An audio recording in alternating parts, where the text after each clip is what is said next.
একদিন পর ঢাকার কাছে ফের ভূকম্পন, উৎপত্তিস্থল নরসিংদীর পলাশে মাত্রা ৩.৩, কাটছে না আতঙ্ক। চট্টগ্রামে বিল্ডিং কোড ছাড়া ভবনের ছড়াছড়ি, বড় বিপর্যয়ের সংখ্যা। একই দিনে গণভোটে নির্বাচনী জেনোসাইডের সংখ্যা, জামায়াত আমিরের ফ্যাসিবাদীদের নাশকতা রুখতে ইসলামী শক্তি ঐক্যবদ্ধ থাকার আহ্বান এনসিপির। মিনিবাসের সঙ্গে সংঘর্ষে দুমড়ে মুচড়ে গেল ইজি বাইক। দিনাজপুরে একই পরিবারের ৩ জন সহ নিহত 4, আহত আরও 4। বিপজ্জনক বাঁকে চট্টগ্রাম কক্সবাজার মহাসড়ক মরণ ফাঁদ। ৪৭তম বিসিএস লিখিত পরীক্ষা পেছানোর দাবিতে আবারও আন্দোলনে পরীক্ষার্থীরা। রাজশাহীতে রেলপথ অবরোধ, যাত্রীদের চরম দুর্ভোগ। এবং গ্যাস সংকটে 10 মাস ধরে বন্ধ আশুগঞ্জ ফার্টিলাইজার কোম্পানি। দৈনিক উৎপাদন হতো 4.5 কোটি টাকার ইউরিয়া সার। অলস পড়ে থাকায় নষ্ট হচ্ছে যন্ত্রাংশ।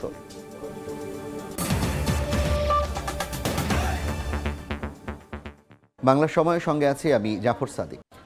5.7 মাত্রার ভয়াবহ ভূমিকম্পের একদিন না যেতেই আবারও ভূকম্পন। এবারও উৎপত্তিস্থল নরসিংদীর পলাশে। মাত্রা ছিল 3.3। আবহাওয়া অধিদপ্তর বলছে এটি গতকালের ভূমিকম্পের আফটারশক।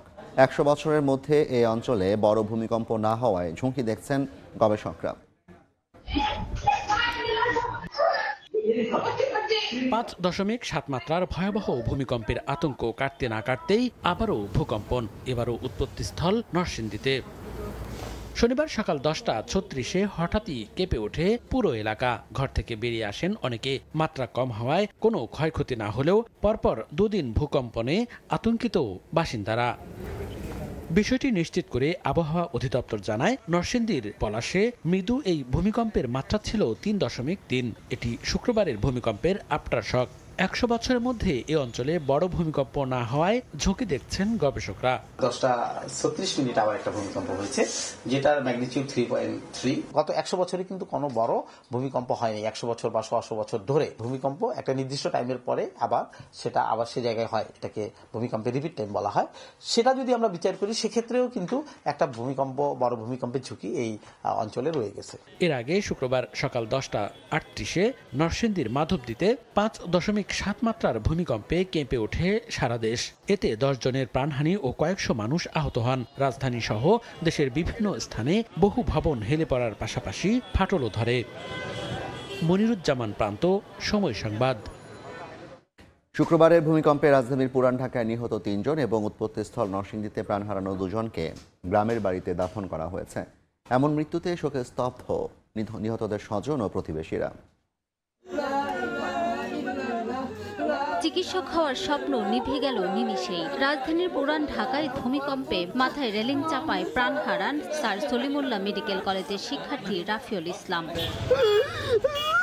শনিবার সকালে মরদেহ বগুড়া শহরের সূত্রাপুরে গ্রামের বাড়িতে পৌঁছালে শোকের বিহ্বল হয়ে পড়েন স্বজনরা। ঈদগাহ মাঠে জানাজা শেষে নামাজগড় আঞ্জুমান ই মফিদুল ইসলাম কবরস্থানে তাকে দাফন করা হয়। একই দুর্ঘটনায় গুরুতর আহত হন রাফিউলের মা নুসরাত। তাকে বগুড়া শহীদ জিয়াউর রহমান মেডিকেল কলেজ হাসপাতালে চিকিৎসা দেওয়া হচ্ছে। হঠাৎ করে আমরা শুনতে পেলাম যে কালকে একটা দুর্ঘটনার কারণে তিনি মারা গেছে। আমরা শুনে খুব কষ্ট পেলাম। আর সারা বাংলাদেশের মানুষই এই ছেলেটার মৃত্যুতে অনেক শোকাহত, মর্মাহত। ছেলেকে নিয়ে বাবার বাজার করতে গিয়ে আর ফেরা হলো না। পুরান ঢাকার একই ঘটনায় মৃত্যু হলো 2 জনের। রাজধানীর পুরান ঢাকায় ভূমিকম্পে নিহত বাবা ব্যবসায়ী আব্দুর রহিম ও ছেলে রিমনের মরদেহ শনিবার সকালে পৌঁছায় গ্রামের বাড়ি লক্ষ্মীপুর সদরে। এ সময় এক হৃদয় বিদারক পরিবেশের সৃষ্টি হয়। আজ সুন্নাহ মাদ্রাসা ও মসজিদ কমপ্লেক্স মাঠে নিহতদের জানাজা অনুষ্ঠিত হয়। এরপর পারিবারিক কবরস্থানে দাফন করা হয় তাদের। কিশোরগঞ্জের পাকুন্দিয়ার বাসিন্দা হলেও চাকরির সুবাদে নরসিংদীতে থাকতেন দেলোয়ার হোসেন উজ্জ্বল। ভূমিকম্পের উৎপত্তিস্থল নরসিংদীর গাবতলী এলাকায় একটি ভবনের দেয়াল ধসে তার ভাড়া বাসার উপর পড়ে। এতে ছেলে হাফেজ ওমর সহ নিহত হন দেলোয়ার। গুরুতর আহত তার 2 মেয়ে চিকিৎসাধীন হাসপাতালে। গ্রামের বাড়িতে জানাজা শেষে তানিয়া গোরস্থানে তাদের দাফন করা হয়। ভূমিকম্পের সময় তাড়াহুড়া করে বের হইতে যেয়ে একটা 6 তলা নতুন নির্মাণাধীন ভবন থেকে উপরে 6 তলা ছাদের রেলিং ওইটা ভেঙে পড়ছে। শুক্রবার সকাল 10:38 5.7 মাত্রার শক্তিশালী ভূমিকম্পে কেঁপে ওঠে পুরো দেশ। এতে এখন পর্যন্ত 10 জন নিহত হয়েছেন, আহত হন শতাধিক। রিমু সিদ্দিক, সময় সংবাদ। চট্টগ্রাম অঞ্চলে বড় ধরনের ভূমিকম্প হলে ৭০ থেকে ৮০% ভবন ধসে পড়ার পাশাপাশি লক্ষাধিক প্রাণহানির শঙ্কা বিশেষজ্ঞদের।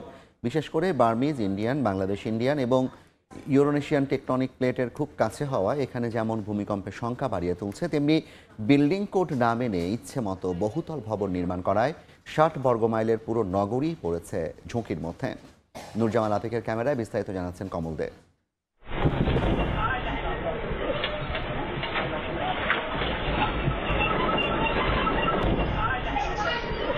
শুক্রবার সকাল 10:38 হঠাৎ নজিরবিহীন ঝাঁকুনিতে কেঁপে ওঠে রাজধানী সহ সারা দেশ।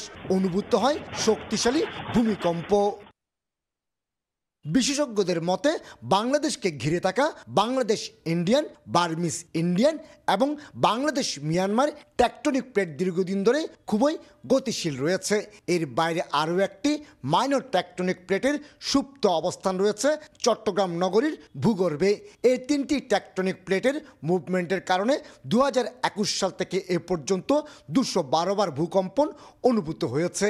একদিকে যেমন এই অঞ্চলে ভূকম্পনের হার ক্রমশ বেড়েছে, অন্যদিকে নিয়ম নীতির কোনো তোয়াক্কা না করে গড়ে উঠছে একের পর এক ঝুঁকিপূর্ণ বহুতল ভবন। অনেকগুলি ভবন প্রায় 50-100 বছরের বয়স হয়ে গেছে। সেই ভবনগুলো কিন্তু অ্যারাউন্ড 75% এখন নতুন ভবন হচ্ছে, সেখানে ভূমিকম্প প্রতিরোধী ব্যবস্থা ছাড়া তৈরি করতেছে। 75% বিল্ডিং যদি ক্ষতিগ্রস্ত হয় তখন সেখানে প্রায় 2.5 থেকে 3 লক্ষ লোক মারা যাবে। চট্টগ্রাম উন্নয়ন কর্তৃপক্ষ সিডিএর তথ্য অনুযায়ী অধিকাংশ ভবন নির্মাণে যেমন বিল্ডিং কোড মানা হয়নি, তেমনি সমুদ্র উপকূলবর্তী হয় নির্মাণ সামগ্রীতে রয়ে গেছে জটিলতা। নির্মাণ সামগ্রীর যে একটা কিউরিং সেক্ষেত্রে যদি সল্ট ওয়াটার যদি নির্মাণ সামগ্রীতে ব্যবহার হয় তাহলে সেক্ষেত্রে ভবনের যে টেকসই নির্মাণ কার্যক্রমটা ব্যাহত হবে। CDA, city corporation, fire service সহ সরকারি তদারকি সংস্থাগুলোর অবহেলার কারণে নগরীতে ঝুঁকিপূর্ণ ভবনের সংখ্যা বাড়ছে। এই অবস্থায় ভূকম্পনে বড় ধরনের ক্ষয়ক্ষতি এড়াতে ঝুঁকিপূর্ণ ভবনগুলো ভেঙে ফেলার মত এই প্রকৌশলীর। যেগুলো রেট্রোফিটিং করে ঝুঁকিমুক্ত করা যায় সেটা করতে হবে, আর যেটা করা সম্ভব নয় টেকনিক্যালি সেগুলো ডেমোলিশ করে দিতে হবে। বাংলাদেশ ইন্ডিয়ান টেকটনিক প্লেটের কারণে 1918 সালে শ্রীমঙ্গলে অনুভূত হয়েছিল 7.6 মাত্রার ভূকম্পন। পরবর্তী 107 বছরে অনুভূত ভূকম্পনগুলো ছিল রিক্টার স্কেলে 3 থেকে 5.5 মাত্রার মধ্যে। কমল দে, সময় সংবাদ, চট্টগ্রাম। একই দিনে গণভোট হলে নির্বাচনী জেনোসাইড হবে বলে মন্তব্য করেছেন জামায়াতের আমির ডাক্তার শফিকুর রহমান। অতীতের মতো ভোটে অনিয়মের চেষ্টা হলে রুখে দেওয়ার হুঁশিয়ারি দেন তিনি। এদিকে এনসিপি সদস্য সচিব আখতার হোসেন বলেছেন, দিল্লিতে বসে দেশে নাশকতার অপচেষ্টা রুখে দিতে ইসলামী শক্তিকে ঐক্যবদ্ধ থাকতে হবে।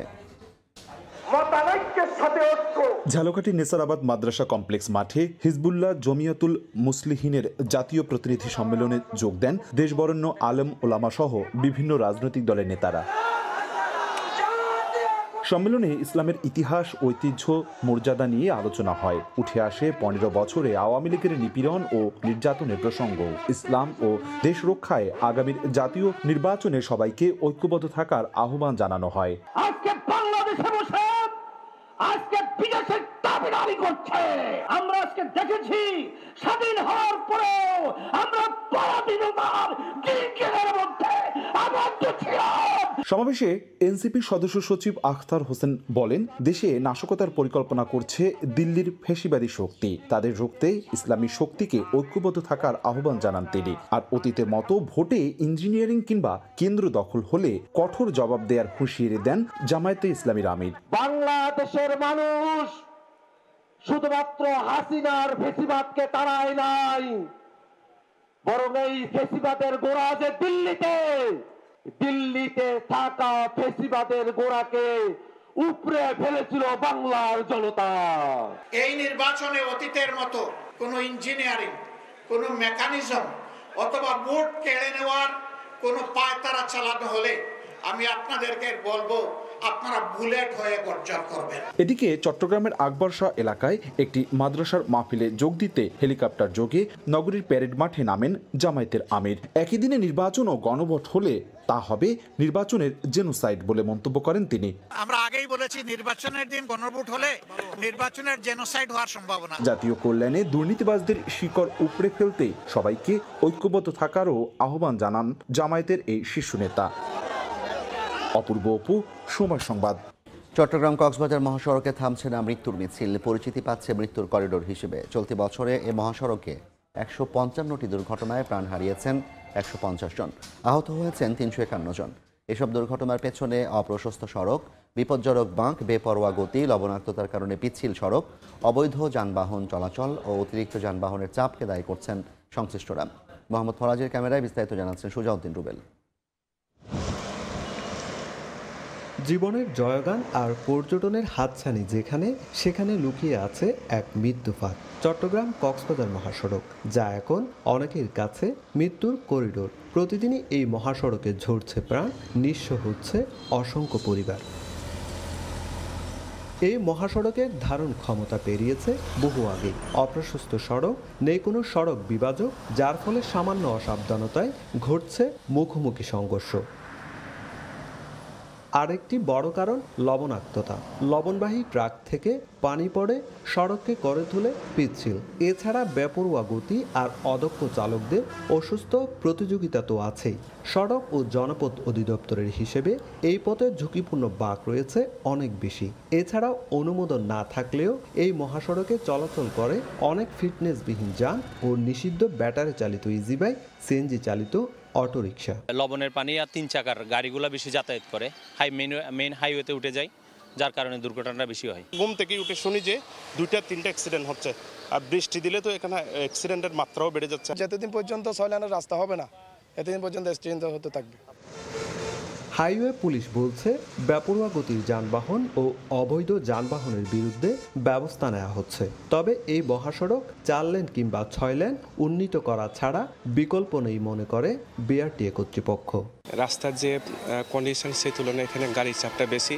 এখানে যদি 4 লেন কিংবা 6 লেন উন্নীত করা হয় তাহলে হয়তো সড়ক দুর্ঘটনা কমতে পারে। আমরা ওভার স্পিডে প্রচুর পরিমাণ প্রজেকশন দিচ্ছি, প্রতিদিনই দিচ্ছি। 80-70 উপরে গতি পাইলে আমরা মামলা দিচ্ছি। এদিকে চট্টগ্রাম কক্সবাজার মহাসড়ক 6 লেনে করার দাবিতে সরব রয়েছে এই অঞ্চলের মানুষ। দাবি পূরণ না হওয়া পর্যন্ত আন্দোলন অব্যাহত রাখার দাবি তাদের। কর্তৃপক্ষের মাধ্যমে দিচ্ছি, আকর্ষণ করছি অতি সত্বর আমাদেরকে এই মরণপাত থেকে উদ্ধার করার জন্য। এরপরও যদি আমাদের দাবি আদায় না হয় তাহলে আমরা পরবর্তীতে আরও কি কর্মসূচি দেওয়া যায় সেটা আলোচনা সাপেক্ষে আমরা ব্যবস্থা গ্রহণ করব। চট্টগ্রাম কক্সবাজার 150 কিলোমিটার দূরত্বে এই মহাসড়কে চলতি বছরে মৃত্যু হয়েছে 150 জনের, আর আহত হয়েছে 351 জন। সুজাউদ্দিন রুবেল, সময় সংবাদ, কক্সবাজার। বাংলা সময় আরও থাকছে। সরকারি সেবা সংস্থাগুলোর সমন্বয়হীনতায় বাধাগ্রস্ত চট্টগ্রামের উন্নয়ন। উন্নত বিশ্বের আদলে নগর সরকার গঠনের দাবি, সব সংস্থাকে একই ছাতার নিচে আনার তাগিদ। 47তম বিসিএস লিখিত পরীক্ষা পেছানোর দাবিতে আবারও আন্দোলনে প্রিলিমিনারি উত্তীর্ণ পরীক্ষার্থীরা। রাজশাহীতে রেলপথ অবরোধ করেন তারা, এতে চরম দুর্ভোগে পড়েন যাত্রীরা। বিকেল 3:30টার দিকে রাজশাহী বিশ্ববিদ্যালয়ের বুদ্ধিজীবী চত্বর থেকে বিক্ষোভ মিছিল বের করেন পরীক্ষার্থীরা। পরে ক্যাম্পাসের পাশে রেলপথ অবরোধ করে অবস্থান নেন তারা।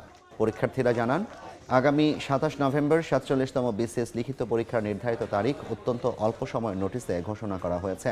পর্যাপ্ত প্রস্তুতির সময় না থাকায় তারা যৌক্তিক সময়ে পরীক্ষার তারিখ পুনর্নির্ধারণের দাবি জানান।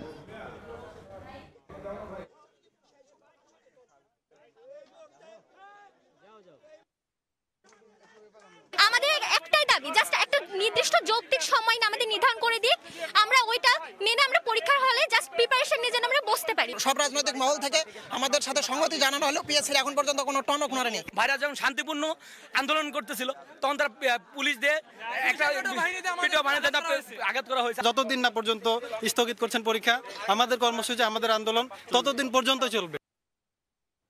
এই মুহূর্তে রাজশাহী বিশ্ববিদ্যালয় রেল স্টেশনে আছেন আলতাফ হোসেন, সরাসরি যাচ্ছি তার কাছে। আলতাফ,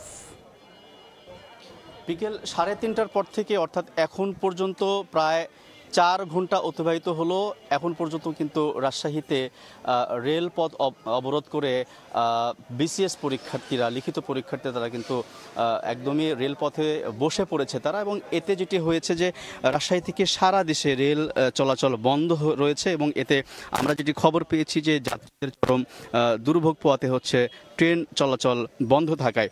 এবং আমরা যেটি জানি বিকেল 3টা, 3:30টার সময় রাজশাহী বিশ্ববিদ্যালয়ের বুদ্ধিজীবী চত্বর থেকে বিক্ষোভ মিছিল নিয়ে মূলত এই যে প্রিলিমিনারি উত্তীর্ণ যে শিক্ষার্থীরা বিসিএস 47তম বিসিএস পরীক্ষায় যারা অংশ নিয়েছেন এবং যারা প্রিলিমিনারিতে উত্তীর্ণ হয়েছেন, সেই লিখিত পরীক্ষা আগামী 27 নভেম্বর অনুষ্ঠিত হওয়ার কথা ছিল। তারই পরিপ্রেক্ষিতে তারা যেটি দাবি করছেন যে এই পরীক্ষা আসলে পেছানোর দাবি তারা জানাচ্ছেন এবং যৌক্তিক সময় তারা চাচ্ছেন। তারা যেটি বলছেন যে আগামী 27 নভেম্বর যে 47তম বিসিএস লিখিত পরীক্ষার যে নির্ধারিত তারিখ, সেটি অত্যন্ত অল্প সময়ের নোটিশে ঘোষণা করা হয়েছে বলে তারা দাবি করছেন এবং পর্যাপ্ত প্রস্তুতির সময় না থাকায় তারা আসলে যৌক্তিক সময়ে পরীক্ষার তারিখ পুনর্নির্ধারণের দাবি জানাচ্ছেন।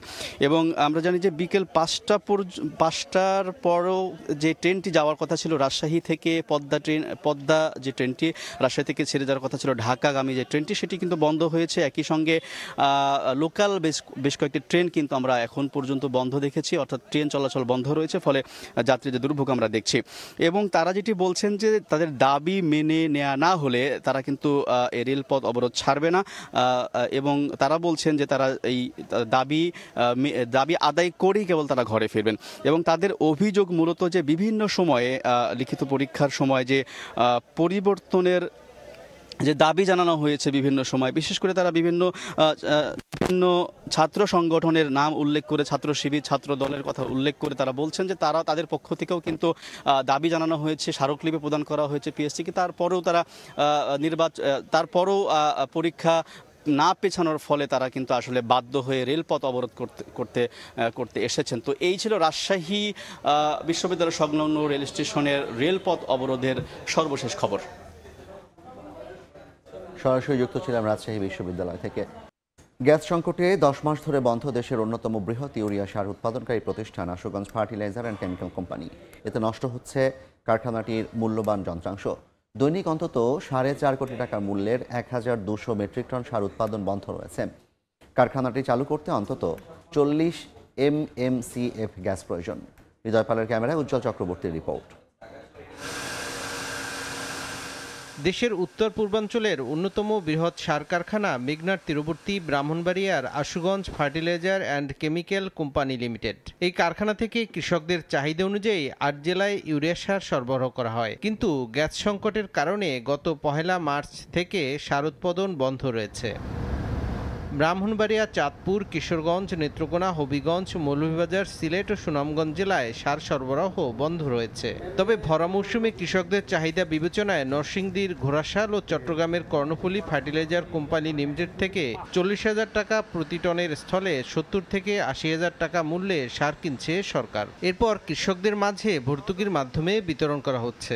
সরকার বিভিন্ন পর্যায়ে ভর্তুকি দিয়ে ক্যারিং করে আইনা সেটা আমাদেরকে দিতেছে, আমরা কৃষকদেরকে দিতেছি। ডিসেম্বর, জানুয়ারি, ফেব্রুয়ারি, মার্চ এই 4 মাসের আমার যেমন আশুগঞ্জ ফার্টিলাইজারের সার আমরা ডেলিভারি নিতে পারি, ওই দাবি জানাই সরকারের কাছে। তবে প্রশাসনিক কর্মকর্তা জানান কারখানাটি চালু করতে অন্তত 40 MMCF গ্যাস প্রয়োজন হয়, যা পাওয়া মাত্রই উৎপাদন শুরু হবে। আমাদের এমডি স্যার, এটি কি বলে বিসিএসসি, আমাদের চেয়ারম্যান মতো ডাইরেক্টর মতো সবাই পজিটিভ যে আমরা গ্যাস দিলে আমরা প্রোডাকশন যেতে পারব। আশুগঞ্জ উপজেলায় 1983 সালে প্রায় 536 একর জমির ওপর ইউরিয়া সার কারখানাটি প্রতিষ্ঠিত হয়, যেখান থেকে বছরে অন্তত 5.5 লাখ টন ইউরিয়া সার উৎপাদন হয়।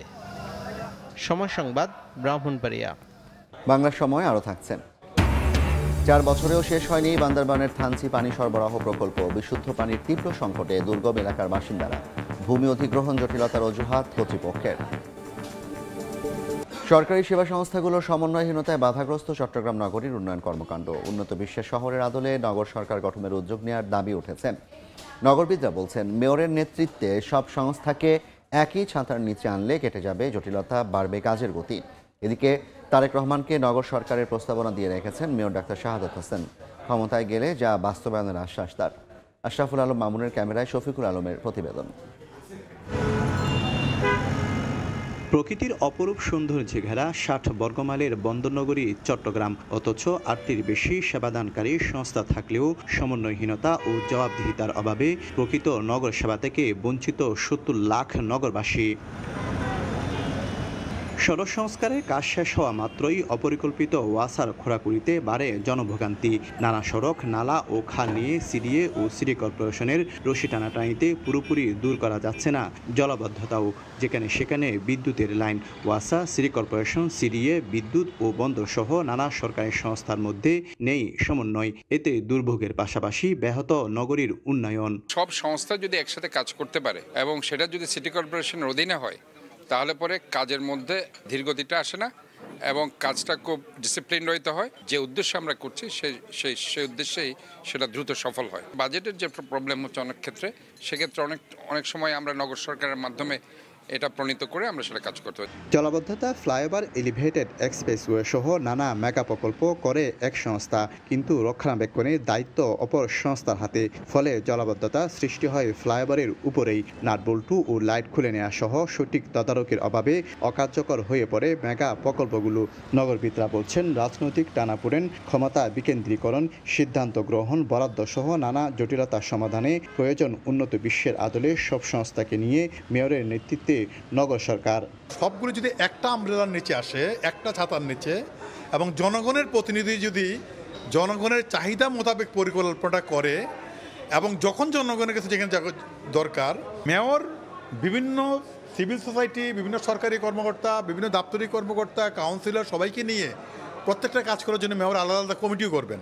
মেয়রের ক্ষমতা বৃদ্ধি ও তার কাছে জবাবদিহিতা সহ অতীতে চট্টগ্রাম ও ঢাকার মেয়ররা সরকারের কাছে কিছু রূপরেখা তুলে ধরেছিলেন। এছাড়া 2011 সালে সিটি গভর্নেন্সের উন্নয়নে international business forum of Bangladesh 10 দফা সুপারিশও তুলে ধরেন।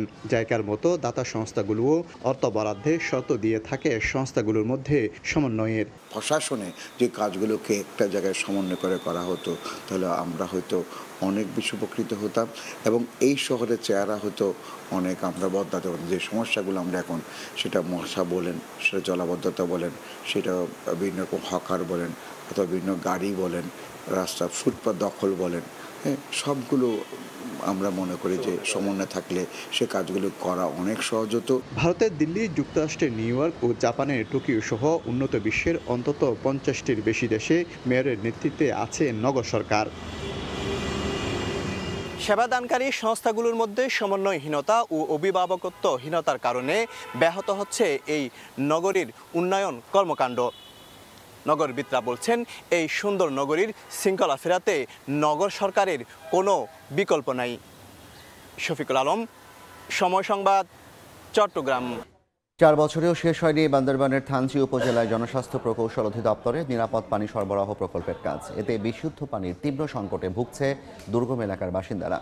জনস্বাস্থ্য প্রকৌশল অধিদপ্তর জানায়, কাজ প্রায় শেষ হলেও ভূমি অধিগ্রহণ জটিলতার কারণে প্রকল্পটি চালু করতে বিলম্ব হচ্ছে। সোহেল কান্থিনাথের ক্যামেরায় বিস্তারিত জানাচ্ছেন NA জাকির।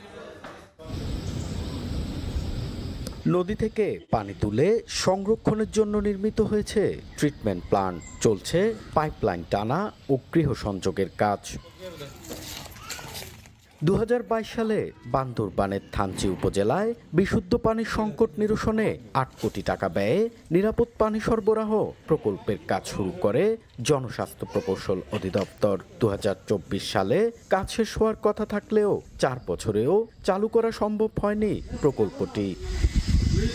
কাজ প্রায় শেষ হলেও ভূমি অধিগ্রহণ জটিলতার কারণে প্রকল্পটি চালু করতে বিলম্ব হচ্ছে জানান জনস্বাস্থ্য প্রকৌশল অধিদপ্তরের নির্বাহী প্রকৌশলী। ভূমি অধিগ্রহণের জটিলতার কারণে আমরা এতদিন আমাদের প্রকল্পটা সম্পন্ন করতে পারিনি। তো এই বছর আমরা ভূমি অধিগ্রহণের আমাদের কাজটা শেষ হবে এবং আমরা এই প্রকল্পটা এই বছরই আমরা চালু করতে পারবো। প্রকল্পটি চালু হলে দৈনিক 20 লাখ লিটার পানির চাহিদা পূরণ হবে থানচি সদরের বাসিন্দাদের।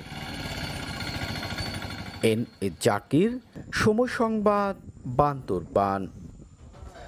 প্রকল্প শুরুর পর 2 বছরে খাগড়াছড়ির রামগড় থেকে চট্টগ্রামের বারৈয়ারহাট পর্যন্ত 38 কিলোমিটার সড়ক প্রশস্তকরণের কাজ শেষ হয়েছে মাত্র 47%। কয়েক দফায় সময় বাড়িয়ে শেষ হয়নি অর্ধেক কাজ। গত 10 মাস ধরে প্রকল্পের কাজ বন্ধ রয়েছে। নির্মাণাধীন সেতু ও কালভার্টগুলোর পাশে রড ফেলে রাখায় ধরেছে মরিচা। এছাড়া অর্ধেক খোঁড়া সড়কের বিভিন্ন স্থানে তৈরি হয়েছে গর্ত। এতে ভোগান্তিতে পড়তে হচ্ছে চলাচলকারীদের। জিতেন বড়ুয়ার পাঠানো তথ্য ছবি নিয়ে রিপোর্ট। রাস্তার এক প্রান্ত থেকে আরেক প্রান্ত গত ২ বছর ধরে খোঁড়াখুড়ি আর কাজের ধীরগতির কারণে তৈরি হয়েছে অসংখ্য খানাখন্দ। এই চিত্র খাগড়াছড়ির রামগড় থেকে চট্টগ্রামের বারৈয়ার হাট পর্যন্ত ৩৮ কিলোমিটার সড়কের। ২০২৩ সালে চট্টগ্রাম বন্দরের সঙ্গে খাগড়াছড়ির রামগড় স্থল বন্দরকে যুক্ত করতে ৬০ কিলোমিটার সড়ক প্রশস্তকরণের কাজ শুরু হয়। ভারত বাংলাদেশের যৌথ অর্থায়নে সড়কটি ১৮ ফুট থেকে বাড়িয়ে ৩৮ ফুট করার দায়িত্ব পায় ভারতীয় ঠিকাদারি প্রতিষ্ঠান অশোকা বিলকন লিমিটেড। ২০২৪ সালের ডিসেম্বরের মধ্যে কাজ শেষ হওয়ার কথা থাকলেও বর্তমানে প্রকল্পের মেয়াদ ২০২৬ সালের ডিসেম্বর পর্যন্ত বাড়ানো হয়েছে। তবে খোঁড়াখুড়ি আর কাজের ধীরগতির কারণে তৈরি হয়েছে সড়কে খানাখন্দ, ব্যাহত হচ্ছে যান চলাচল। গাড়ি চালাতে গেলে এমনও গর্ত আছে, গাড়ি পড়লে ওখান থেকে উঠাইতে পারি না। রাস্তা খাজা কুঞ্জা কাজ চলে না, আর গাড়ি ঘোড়া মনে করেন ডেলি অ্যাক্সিডেন্ট। সুইং ভাঙে যায়, কারো চাক্কা বাস্ট হয়ে যায়, কারো মিল ভাঙে যায়। সড়ক বিভাগে এই কাজটা কবে নাগাদ শেষ করবে? মানুষের এই দুর্ভোগের অবসান হবে কবে? খুব তাড়াতাড়ি করে রাস্তা সংস্কার করে দিলে ভালো হইতো, কারণ মানুষ সমগ্র বাংলাদেশ থেকে আইসা এই রামগড় হইয়া, খাগড়াছড়ি হইয়া, ডিগিনালা হইয়া সাজেক যায়। প্রকল্পের কাজ শেষ করতে ২০২৬ সালের ডিসেম্বর পর্যন্ত সময় লাগবে বলে জানান নির্বাহী প্রকৌশলী। আর প্রয়োজনীয় ব্যবস্থা নেওয়ার কথা জানান জেলা প্রশাসক। যে জায়গাগুলো আমরা বুঝে পাবো, বিশেষ করে রিজার্ভ ফরেস্ট এরিয়া এবং যে ভূমি অধিগ্রহণের জন্য যেখানে কাজ করতে পারছি না, এখানে কাজ সমাপ্ত করার জন্য আমরা আর ১ বছর সময় বৃদ্ধির আবেদন করেছি। এটি নির্মাণের যে কার্যক্রম সেটি চলমান রয়েছে মর্মে তারা অবহিত করেছেন এবং এটি যাতে খুব শীঘ্রই শেষ হয় সে বিষয়ে আমাদের প্রচেষ্টা থাকবে। প্রকল্পে ৯টি সেতু, ২৩টি কালভার্ট নির্মাণের কথা রয়েছে। ব্যয় ধরা হয়েছে ১২০০ কোটি টাকা। সময় সংবাদ, খাগড়াছড়ি। সিলেটে পরিত্যক্ত অবস্থায় ৬০ রাউন্ড গুলিসহ ২টি এয়ারগান উদ্ধার করা হয়েছে।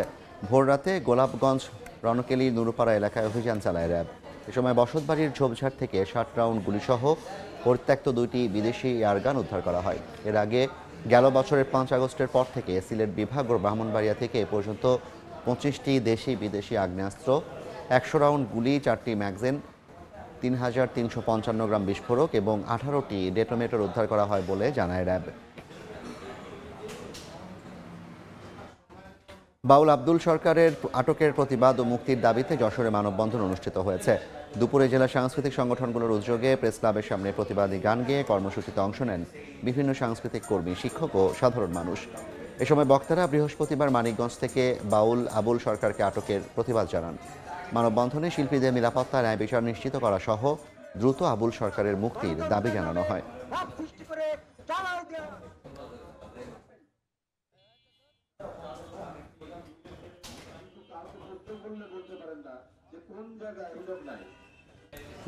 নাটোরে সপ্তাহ ব্যবধানে সব ধরনের শীতকালীন সবজির দাম কেজিতে ১০ থেকে ১৫ টাকা কমলেও এখনও নিয়ন্ত্রণে আসেনি বাজার। শহরের বৃহত্তম সবজির পাইকারি বাজার স্টেশন বাজারে গত সপ্তাহের চেয়ে চলতি সপ্তাহে শীতকালীন সবজির সরবরাহ বেড়েছে। শনিবার এই বাজারে ফুলকপি ৪০ থেকে ৪৫ টাকা, পেঁপে ১৫ টাকা কেজি, পালং শাক ২৫ থেকে ৩০ টাকা কেজি, মূলা ১৫ থেকে ২০ টাকা কেজিতে বিক্রি হচ্ছে। সরবরাহ বাড়লেও দাম নিয়ন্ত্রণে না আসায় সবজি কিনতে হিমশিম খাচ্ছেন নিম্ন আয়ের মানুষ। কৃষকরা বলছেন, অক্টোবরের শেষ সপ্তাহের বৃষ্টিপাতের কারণে ফসল অর্ধেকে নেমেছে, ফলে উৎপাদন খরচ বেড়েছে।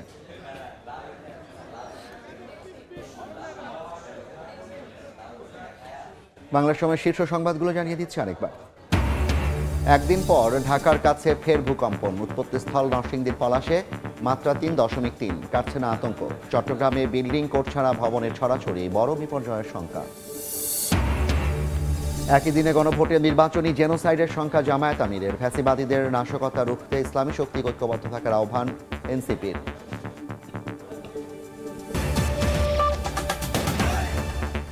এ ছিল বাংলার সময়। এরপর সন্ধ্যার সময় নিয়ে সঙ্গে থাকবেন সহকর্মী আলিশা ইসলাম। ধন্যবাদ জাফর।